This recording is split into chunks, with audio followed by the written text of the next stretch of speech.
When Ry Russo-Young set out to make her new docuseries, she found herself in the unique position of being both the filmmaker and the subject.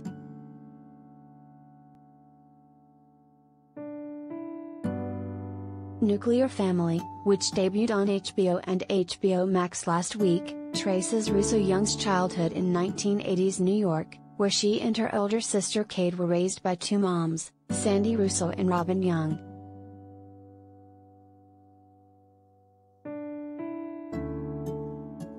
With same-sex marriage still years away from becoming law of the land, Russo and Young faced obstacles in their efforts to conceive.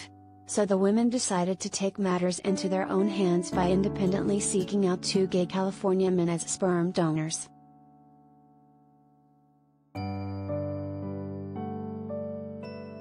At first, Russo-Young's mothers enjoyed a cordial relationship with Tom Steele, who donated the sperm for their younger daughter's conception. In 1991, however, Steele sued Russo and Young for paternity rights, and the bicoastal legal battle devastated the family and set a precedent for LGBTQ parents that can still be felt 30 years later.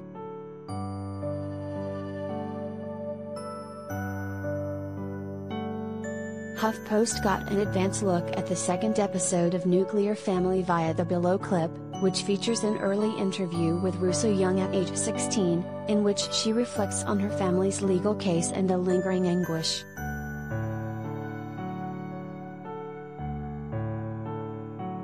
Catch a sneak peek at episode 2 of Nuclear Family below.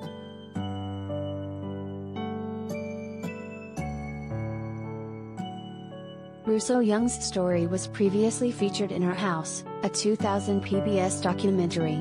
Now 40 and based in Los Angeles, the filmmaker said she wanted to find my own voice over the course of her three-part docuseries, and by doing so, unpack her complicated feelings regarding Steele, who died in 1998.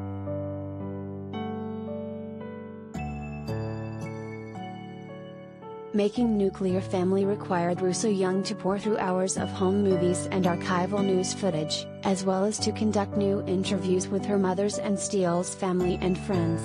For the first time, she felt she was able to approach her experiences with a level of nuance not possible when marriage equality and same-sex parenting were foreign concepts in most of the country.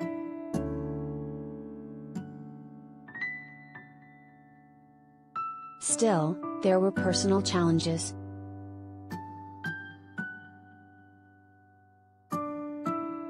As a subject, I was interrogating my own feelings and often felt like I was stumbling through the dark, Russo-Young told HuffPost. My moms and my sister had been through such hell during the lawsuit, I didn't want to cause them more pain by making them relive the trauma.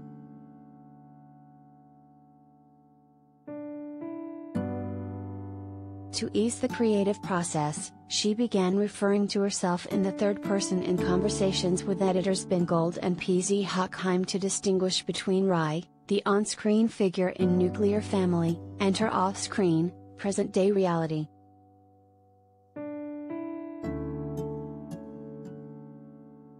Nuclear Family had its world premiere at the 2021 Telluride Film Festival last month, garnering stellar reviews. Of course, Russo-Young couldn't have predicted that her series would be released amid both the COVID-19 pandemic and a politically divisive time for the world as a whole. If anything, however, she believes the current socio-political climate has heightened the series' emphasis on love, loss and forgiveness.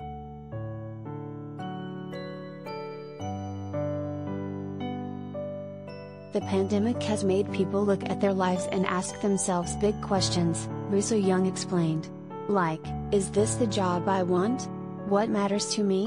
How do I spend more time with the people I love? And in a sense, Nuclear Family is all about these essential questions.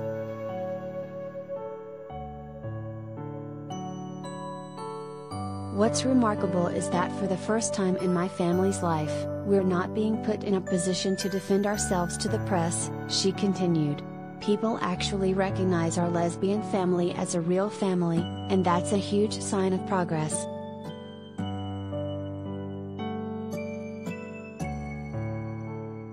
The second episode of Nuclear Family airs October 3rd on HBO.